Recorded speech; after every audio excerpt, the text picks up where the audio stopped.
There we go. Just checking this out real quick.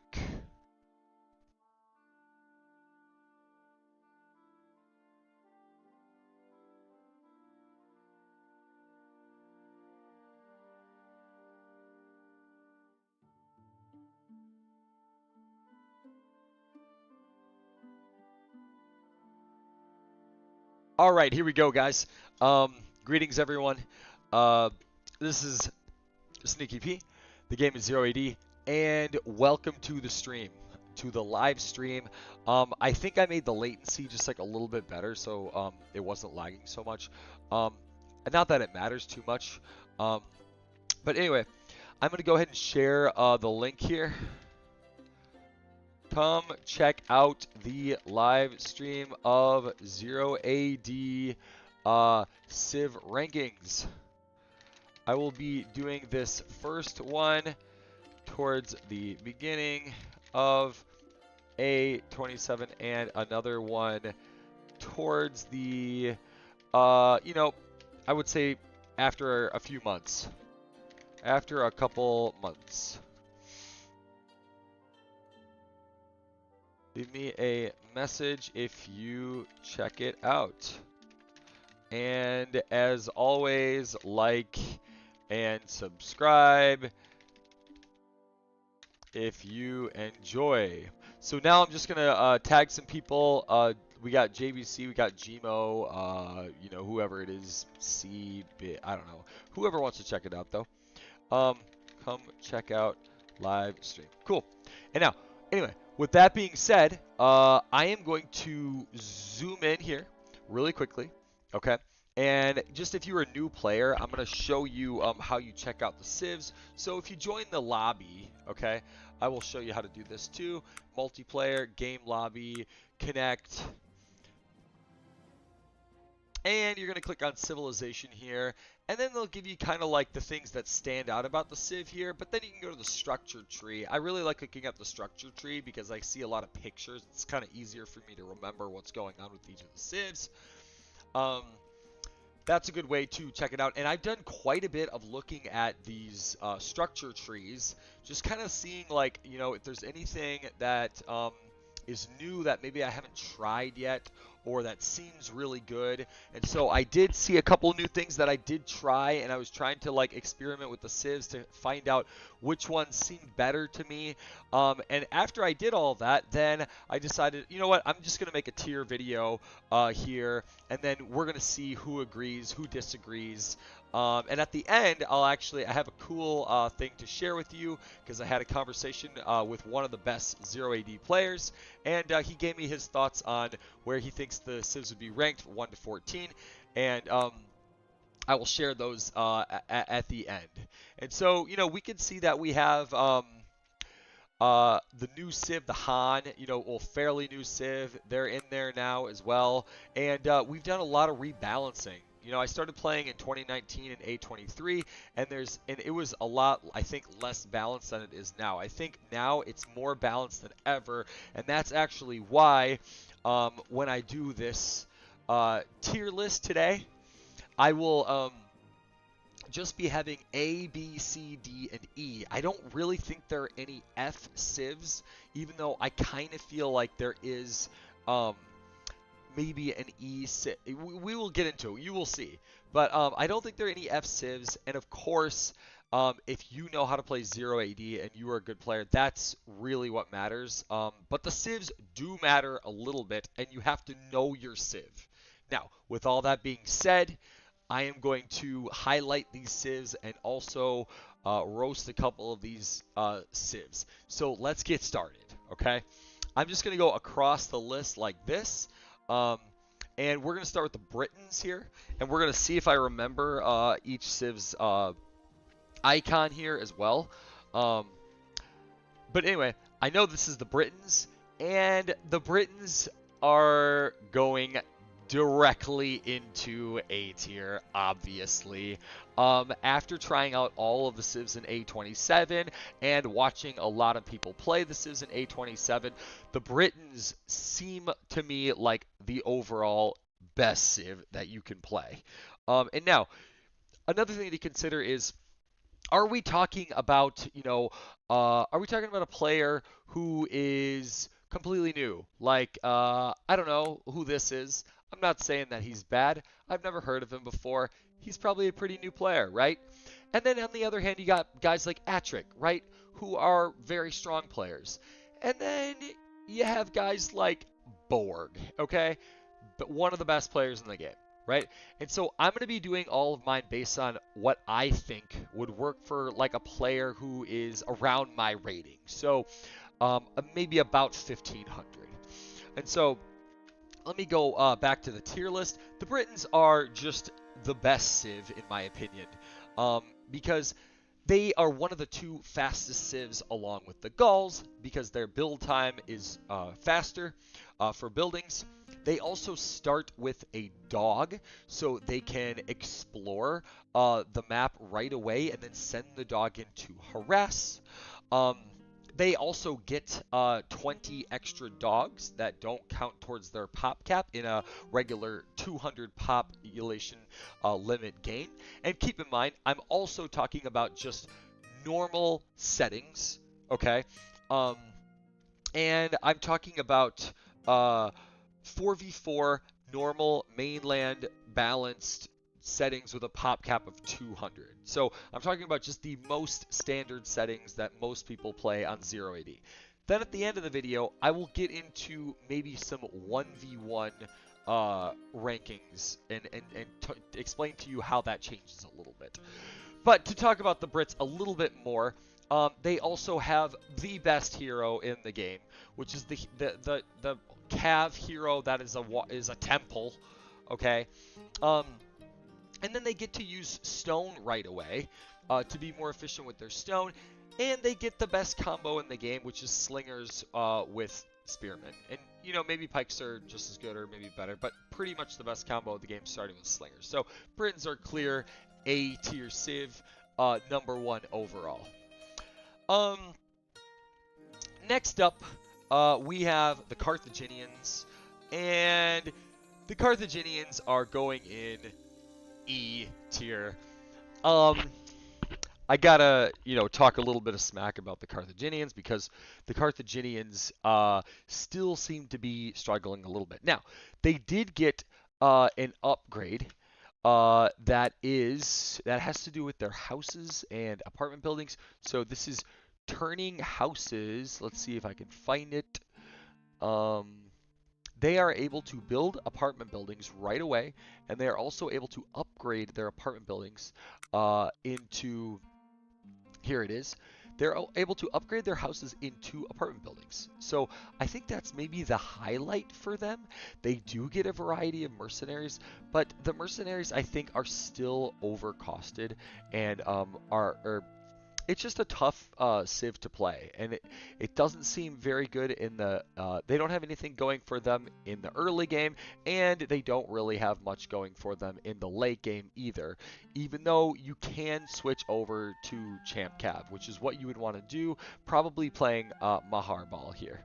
Who gives all of your melee cavalry more attack damage. So you might play kind of a mercenary strategy mid-game, and then you would go into the end game with them. But I think that that's just more difficult, and I think the mercenaries are still a little bit too expensive, and I've seen that people are still having kind of a hard time getting that going. The mercenaries are still not even close to where they were in 825.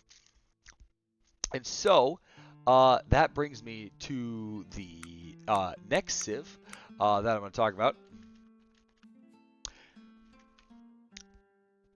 which is, let's see, whose icon is that? Oh, that is the Gauls. Yeah, it is. The next civ I'm talking about now is the Gauls. And the Gauls make it to A tier. The Gauls are also A tier. I think they're the lowest in A tier currently, but they're one of the two fastest civs. They are more beginner friendly. You only need to use wood. You have very good late game cav. The Gauls with Vercingetorix, you have pretty much everything that you need in order to just play a very solid game. You can play infantry and you can also play cavalry with the Gauls. I just don't think you can go wrong with the Gauls. You can also build temples so that you you can play fanatics if you want. Fanatics are pretty good, and then you can go into cav and then bring your cav back into the temples to heal them. The Gauls are still, I just feel like, an A tier civ and one of the best civs that you can play. Next up, we have the Athenians. And the Athenians are more like a D tier civ. The Athenians are not bad, and I noticed that one of the upgrades that they got was being able to train a hero from the temple. So you see now they have Hippocrates who they can train from the temple, but I actually haven't seen anyone prefer to play Hippocrates over Iphicrates. It seems like you're still going to play Iphicrates here because they get the +2. It's not as good as the +3, but they still have the +2 crush, hack, and pierce resistance. And then they also get the extra little bonus of movement speed. Now, it's not to say that this guy can't be played, but I haven't seen him being played over this guy. And so this is just based on what I've seen so far. The Gymnasium, you know, I feel like this could be maybe something that you would do if you're playing Athenians, but so far what I've seen with Athenians is that they're just basically like a slower Britons with not quite as good of an end game. If you look at their stables here, so we have, let's see. We have sword cav that we can get from the stables, but they don't have the champ cav. So you're playing a civ that doesn't have champ cav, and in 0 AD, as far as I can tell, you need to be playing champ cav because that's the best thing that you can do in the late game. So if you make it to the late game, you need to have champ cav. And this just isn't one of the fastest civs. I don't think this is a civ that's going to be going really fast and getting attacking before other civs. And so I feel like you do kind of have to play a little bit slower with the Athenians, but then they don't have champ cav. And that's the reason that I put the Athenians in D tier. So keep in mind, I'm talking about how an approximate 1500 level player would play, and also I'm talking about just standard 4v4 settings with a 200 pop cap on temperate, balanced mainland. So this has nothing to do with Navy whatsoever. This tier list has nothing to do with Navy. Next up, we have the Han. And the Han go to C tier. The Han are just right in the middle in my mind. They have some nice advantages, and they also have a lot of weaknesses. So now, what do the Han have going for them? Well, the best thing that the Han have going for them is the 20 pop max that you can have. And remember, we're talking about 4v4 here, right? So I will talk a little bit about 1v1 later on. The Han do start with sword cav, which is really nice for rushing. But just in general in 4v4 games, you aren't necessarily rushing. And so you might be playing the Han more for their late game. They're not particularly fast. You have to build a ton of these rice fields. I'm not saying that that's necessarily anything that's significantly bad. But the Han, other than that, they don't really have too much going for them. I guess you could split. This is a nice little split. You don't have to spend stone in order to get this will to fight from the fortress. And you do have some nice siege options here because you can play ram siege towers or catapults, and then you got the champions that you need. So the Han seem like a good late game civ. However, they start with crossbows, and people are still not sold on crossbows, and neither am I. Crossbows still seem a little bit slow to me. They only attack once every 3 seconds, so I'm not so sure about this starting combination of spearmen and crossbowmen. And that is why I put Han, just right in the middle. And they do start with an imperial minister, so they have that tough swordsman guy who you can fight with at the start and you can kind of explore with at the start. So I feel like Han is just kind of a middle civ in a27 right now. Next up, we have the Kushites. And once again, Kushites going into E tier. I have them as the best civ in E tier. But I just don't think that they have anything special or anything that's standing out to me as a civ. Now, I do think that they're better than Carthage because the Kushites do have Champ Cav that they can use in the end game. Let's go ahead and check out the structure tree for the Kushites. So the Kushites have, you can go elephants, you can play rams, you can play siege towers. I don't think any of that means that much. None of their heroes really stand out as being great. Now, I think they did buff one of these heroes right here. Now, I'm looking at this guy and seeing that he is... I don't actually know this guy. He is cavalry, so maybe this is actually their best soldiers and elephants plus 15% melee. This is actually seems like the best guy to make for them. So the one that I've typically played with them, I think is... No, not this guy. That's the hero one. And that's the elephant one. So maybe they did buff this this hero a little bit. So maybe this is something to look into. I know that they have pyramids to try to like speed them up, but like nothing stands out to me about this civ as being special, except maybe the pyramids and maybe this guy with the loot could be good.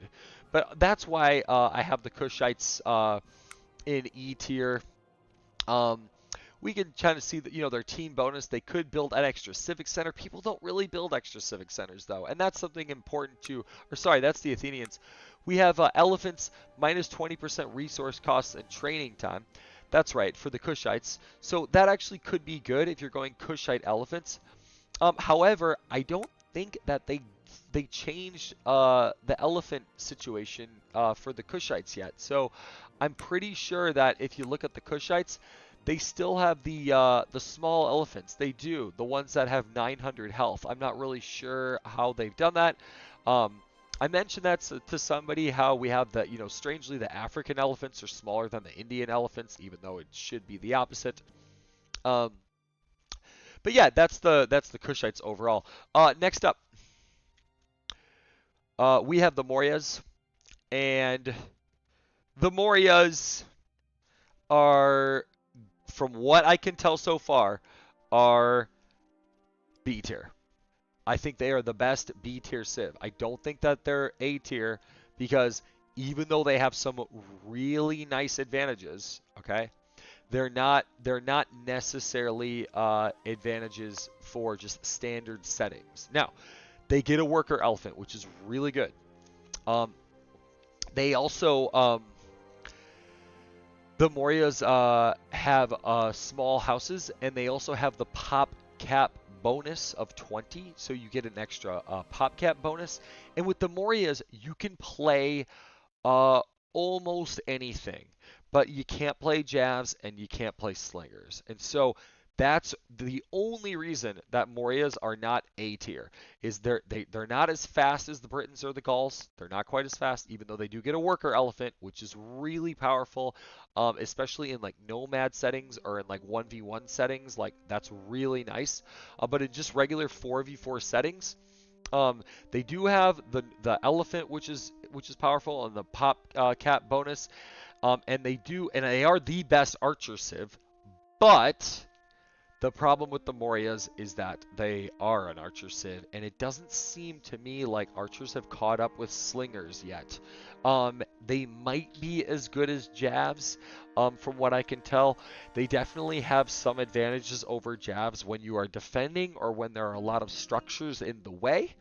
So I do really like the Mauryas in that kind of situation, and they can be okay for rushing if you have enough of them and you're not too far away from your base. However, they are slow, and if they get tracked down by the enemy, then you will lose all of your archers.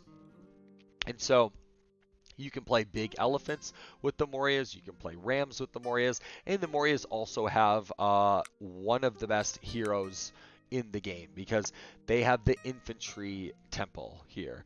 Unlike the Britons one, they have the infantry one.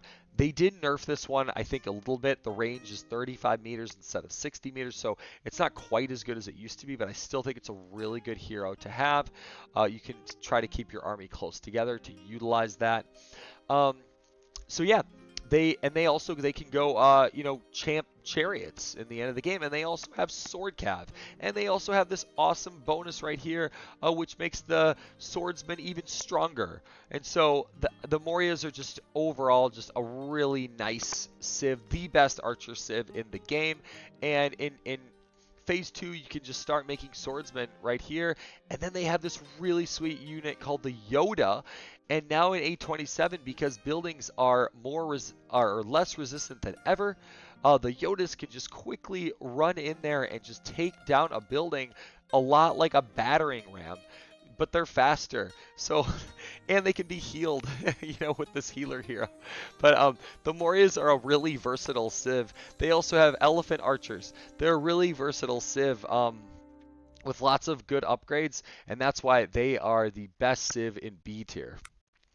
Next up, we have the Romans.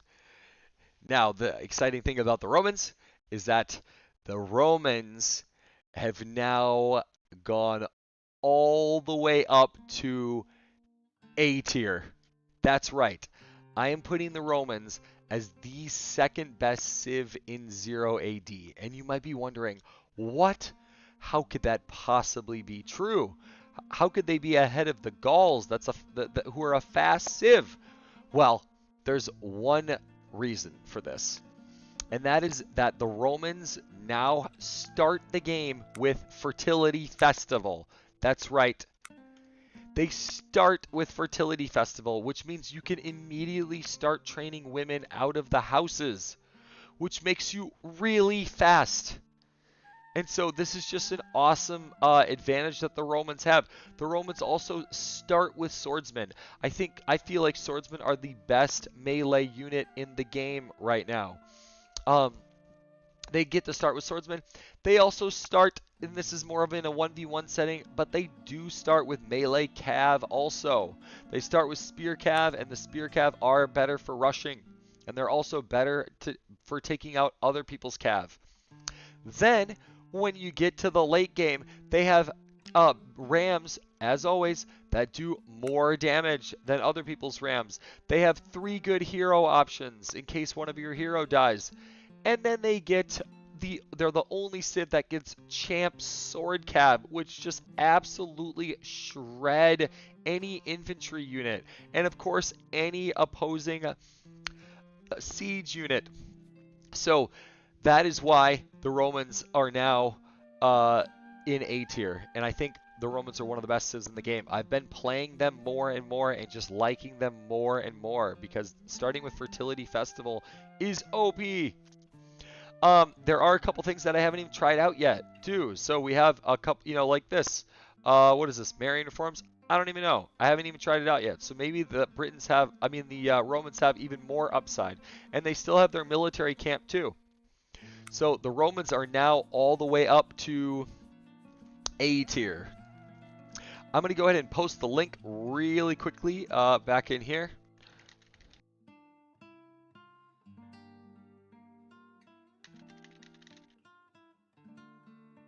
And then we're going to continue. And next up, we have the Seleucids. All right, so we have the Seleucids here. And a lot of people have been liking playing the Seleucids. And I put the Seleucids in D tier. Now, why do I put them in D tier? Well, they're not one of the fast civs. Okay? However, they do have some good things going for them, okay? So I think I will go over the good, and then I will go over the bad. So what is the good thing about the Seleucids? Well, let's go check them out. So if we go to the Seleucids, okay, we see that I'm pretty sure we get this Oh, okay. I thought it was a farming upgrade, but maybe. Oh, sorry. Let's go back to the Seleucids right here. Here it is. This is really the main reason to play the Seleucids. So now, even though they're not the Britons or the Gauls, they still do get this nice little eco bonus right here, which is farms minus 25% wood cost and minus 75% build time. So you are getting on fields faster, which means your eco is faster, right? So I guess they actually are one of the fast civs, right? They're not the fastest civ from when I've been from what I can tell, but they are a faster civ because of this nice little eco food bonus. Their team bonus, I don't think makes too much of a difference, and I'll go over team bonuses I think in a different video. Um, but the civilization bonus, I think is right here is not bad. I think it's a pretty good one. And now let's go back kind of to the structure tree and talk about why else you might play the Seleucids. So if we go to the Seleucids right here, um, you can play with catapults, and you can also play with rams. You could play with siege towers. So you do have a little versatility there. And then you have the elephants. So you do have a legit elephant strategy here because you get to get this hero right here. So you can get Seleucus 1. And he gives all of your elephants a plus 20% attack damage and also plus 20% movement speed. And so now I'm just wondering if they buffed him. I am curious to see how this works. We have the movement speed here of 9 walk. And here we have the movement speed of 9 walk. So the only issue is that your other elephants will get a little bit ahead of him. But that is a legit strategy. If you don't go with elephants, you got the strongest champ spear cav tied with another civ in the game. You get to have Nissian war horses upgrade right here with, hold on one second.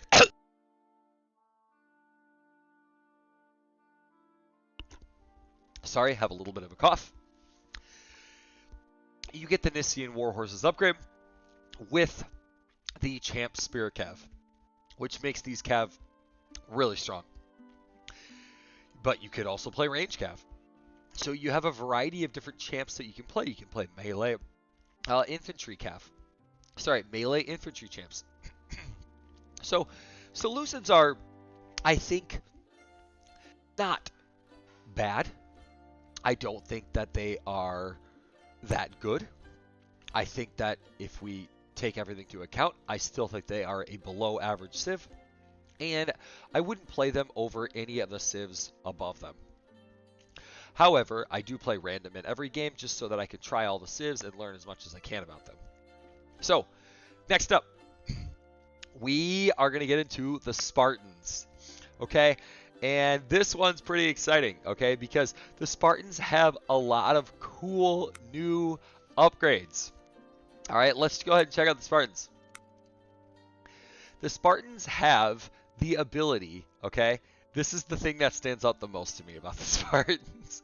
They have the ability to make a military mess hall in phase 1. That's right, in phase 1, which means you can build champs in phase 1. And then you can do a champ infantry rush on your opponents. So this, I've seen this played a couple times by Stockfish, 3 times now. It was awesome the first time, but if other people know that it's coming, then it can be defeated, and it is very greedy, and you use a lot of resources to try to make these champs. That was one upgrade that I did notice about them. They still have Skiritai, and I think the Skiritai is just such an awesome unit. It's the only champion unit in the game that can gather resources. So they have this Skiritai unit, which is really the highlight for them, I think. And then normally people will play Brasidas, and they'll play a bunch of jabs with Skiritai and maybe some hoplites. So they do have a lot of infantry upgrades. Oh, and then also one other very nice thing, of course, about the Spartans is that their women are extra tough. So I feel like that kind of sums up like the advantages of the Spartans. I wasn't really able to make this new unit, the Neomotus, work. I wasn't really sure what the point of it was. It just seemed like it was using extra metal and not really helping me too much.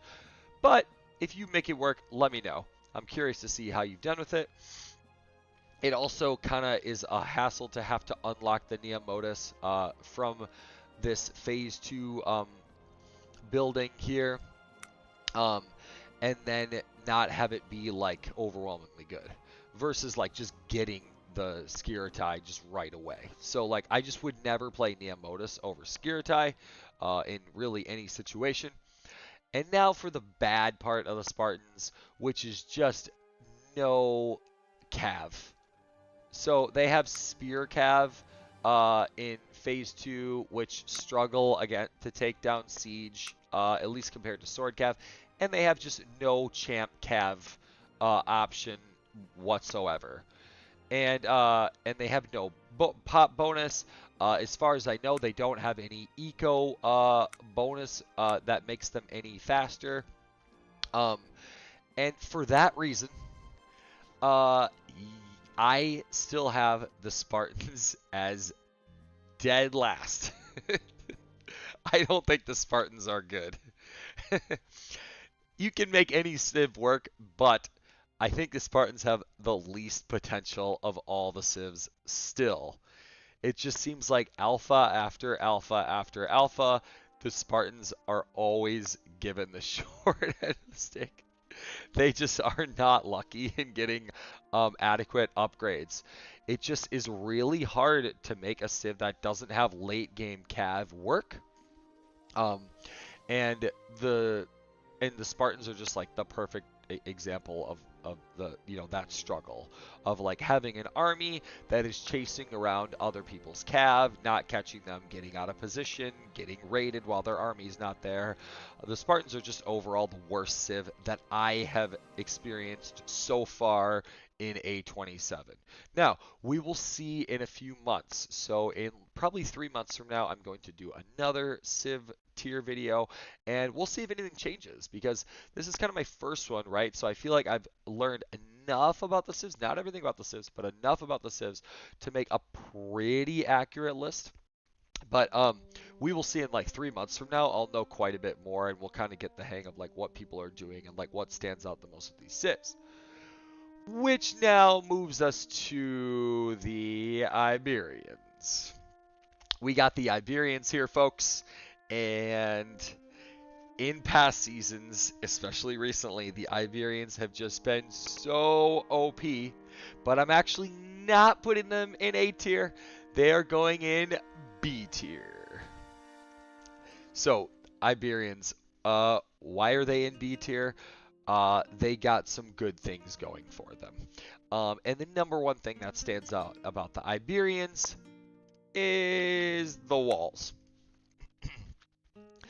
The Iberians are the only civ that starts with walls, and it turns out that that's really good. It's great against the rush. It's just great for keeping your women safe if they are getting raided.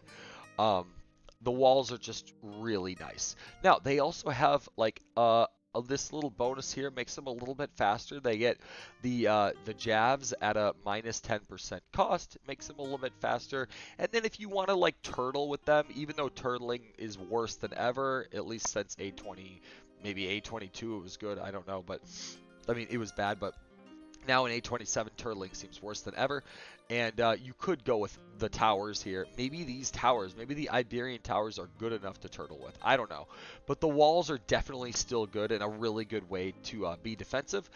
And then they also get the swordsman bonus just like the Mauryas, right? So they get this extra upgrade from the forge. I keep doing that where I'm looking at the wrong civ, but here the Iberians are, and they get this upgrade right here, which is an extra 20% melee attack damage, right?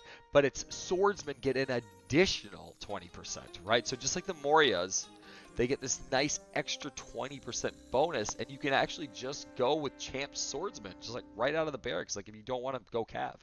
Now, it, of course, in the late game, makes sense to go Cav. Always makes sense to go Cav in the late game, if possible, right? But maybe a faster attack is just building Champ Swordsman out of here, and they should be plenty strong to kill everything except Champ Cav, including taking over buildings.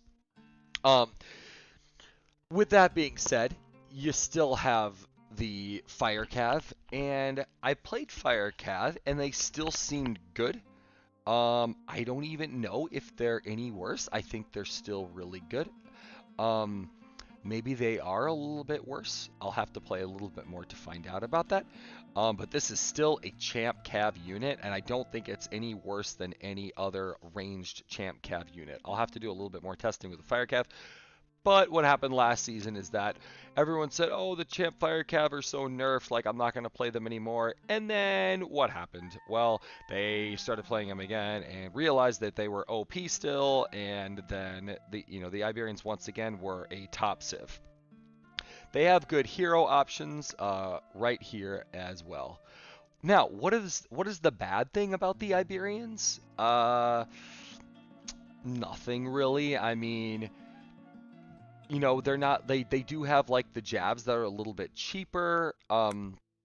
So, if you go here, you do have a little bit cheaper jabs, which makes you a little bit faster. But other than that, I mean, they don't really have like anything that's bad about them, and they're totally legit civ to play. So, all right. And that now is going to bring us into the next civ, which is the Macedonians right here.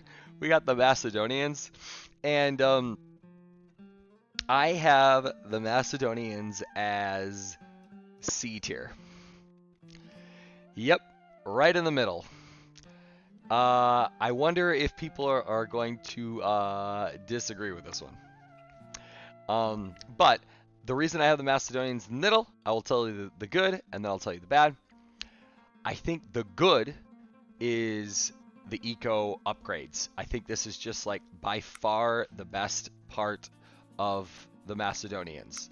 So if you're going to play Macedonians, the reason that you're playing them is because of this right here. All of the techs from the storehouse are upgraded instantly. They don't take any time at all, which makes them faster. So they are just one of the faster civs now because of that. And then once you kind of get into the later game, they have this siege weapons, less resources, less build time, and with the Macedonians, I think you can play any type of siege. You have crossbowmen, you have catapults, you have rams, you have siege towers, you even have a hero, Demetrius the Besieger, who makes all of your siege better. So, sorry, that's my cough again. Not only that, you can make the arsenal in phase 2. It counts as a phase 2 building.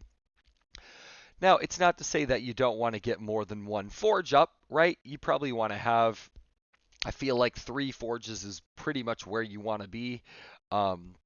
Maybe more, maybe 4 forges. If you're floating wood, you could just build a 4th one. But usually 3 forges seems pretty good to me. And of course, you need a market. But you can build an arsenal in phase 2, right? A forge, a market. Go to phase 3, instantly go for rams, right?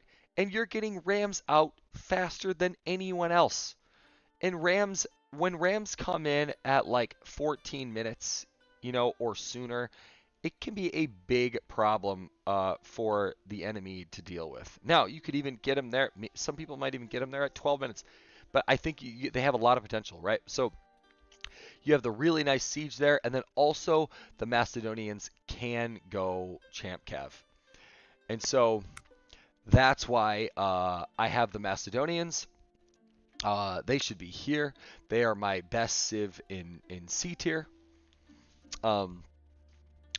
good early game with the eco bonuses, and then just you can play a variety of late game with the Macedonians. Next up, we have the Persians. That's right. We have the Persians, and the Persians are also in C tier.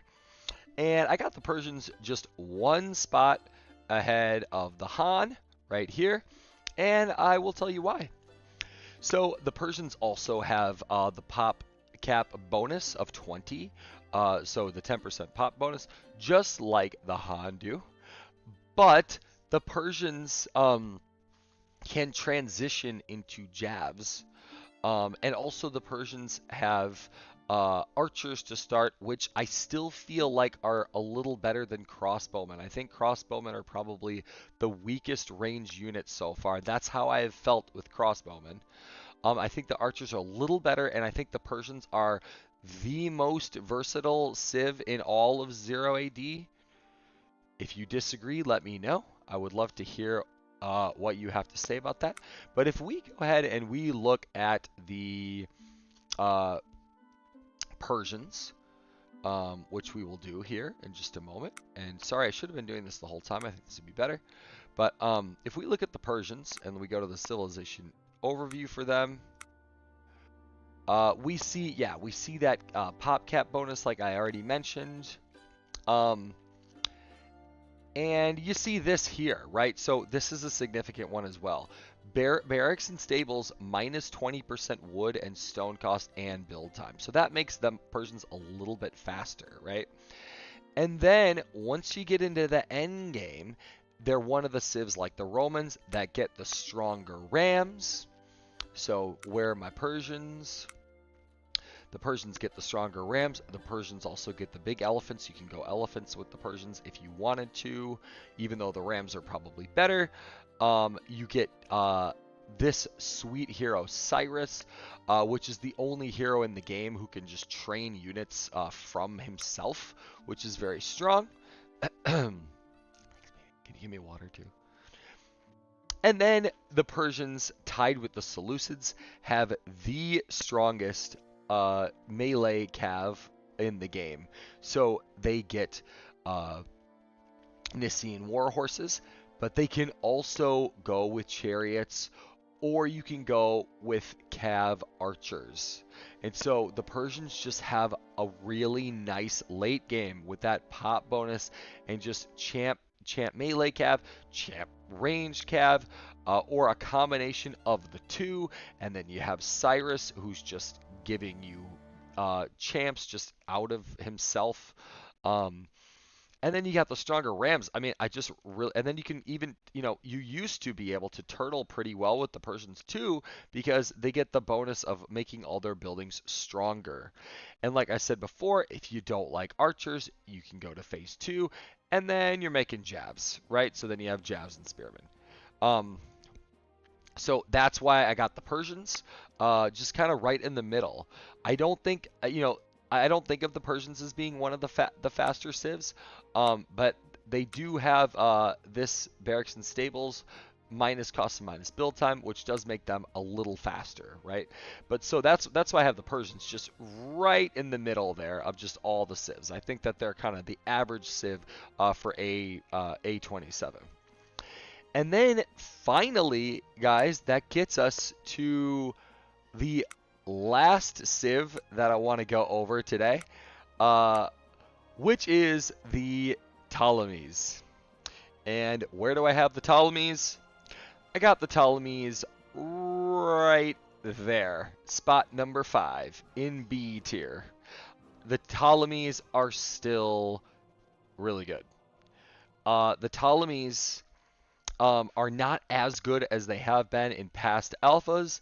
However, the Ptolemies still have a couple of really nice early game advantages, and those include houses and eco structures like farmsteads and storehouses being minus 40% wood cost. Okay. However, they did make the build time a little bit longer, so that's not great, but it still is better. This is an advantage. if you went bolt shooters, you could play bolt shooters in the late game. I'm not sure if people are really doing that. And then you have the food trickle rate, so they're just constantly just getting a little bit more food.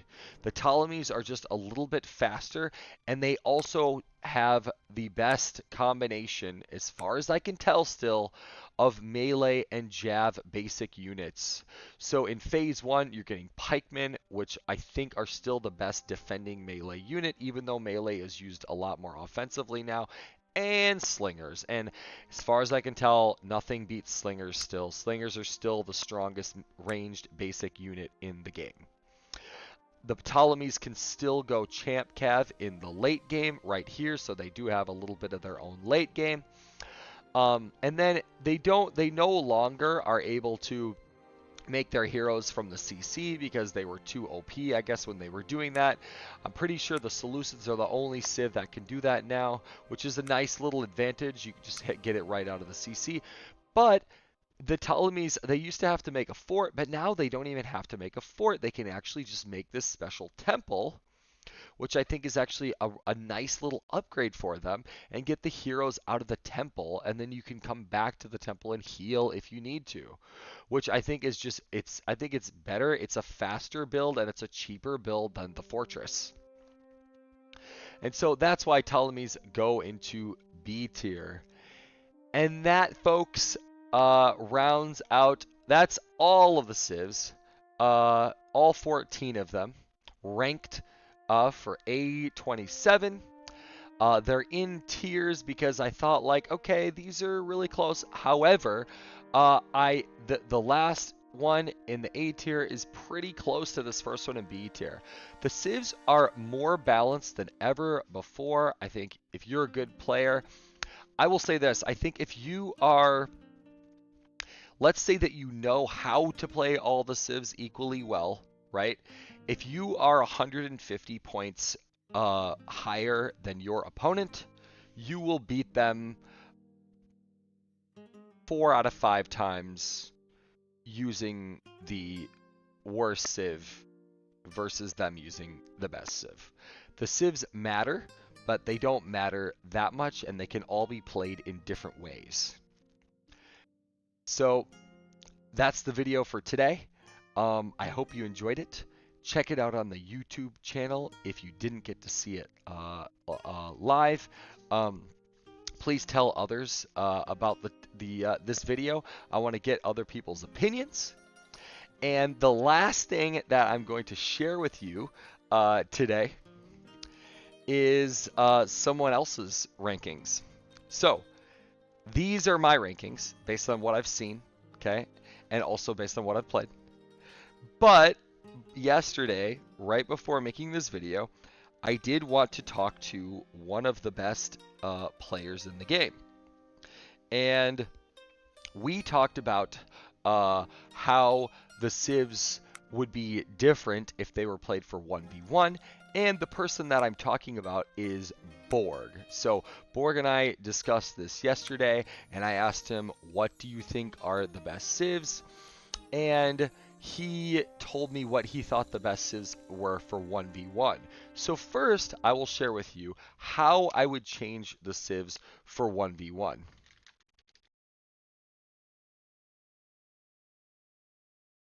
So how would I change the civs if it was 1v1? Well, I would prioritize civs that have melee cav to start. And that is because you will see right here, if we look at a jav cav, okay, it costs 100 food and 50 wood, okay, and it has 100 health. Now, let's look at a Macedonian cav, for example. We have 100 food, 50 wood, but now it's 160 health. And not only that, they are a little bit faster. So they walk at 18, and if you see here, the Jav Cav are walking at 16.2. So you can see why melee Cav are just better for rushing. They also don't have to throw javelins like the Athenian Jav Cav do. They don't have to throw javelins. They're not going to be missing the opponent's women and soldiers. Okay? they are just going to be rushing right in and getting a hit every single time on the opponent's women, and they are going to stay alive longer because their health is 160 instead of 100. And that is why, if this was for 1v1, they would be a little different. I would move the Macedonians up to B tier. Okay? I would move the... No. I would move the Han. I would move the Han up to B tier. I would move the Ptolemies. Are still really fast, but they start with camels, which are kind of bad. But I still think I would move the Ptolemies. I'd keep them in B tier, but I'd move them slightly down. I would maybe even move the Mauryas up to A tier because they have the worker elephant, which means that the cav can rush. They don't have melee cav to start, but the cav can rush, and then the worker elephant can stay nearby, and the cav can gather hunt. The Mauryas are very good for 1v1 for that reason. I might move the Gauls down just a little bit to B tier. I might move the Romans down just a little bit to B tier.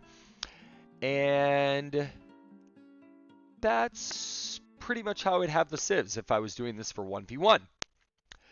But now I am going to share Borg's rankings for civs in 1v1. So how does Borg rank the civs in 1v1? Well, I will show you, and it's actually quite a bit different than how I rank them, interestingly. So, this is what he said. He said the number one civ is the Macedonians for 1v1. Then he has the Romans. Then he has the Ptolemies. Then he has the Iberians. Then he has the Athenians. Then he has the Spartans all the way up there. Then he has the Mauryas, now dropping down to C tier. Then he has the Gauls, also in C tier. Then he has the Britons somehow behind the Gauls, which makes no sense to me. But it is Borg, and he probably knows more than I do about what civs are best in 1v1. Then he has the Seleucids. Then he has the Persians. Then he has the Carthaginians. Then he has the Han. And finally has the Kush. So we do agree that Kush are at the bottom, but I'm actually surprised to see the Han in E tier for 1v1 when they start with Sword Cav, which is probably the best rushing unit in the game.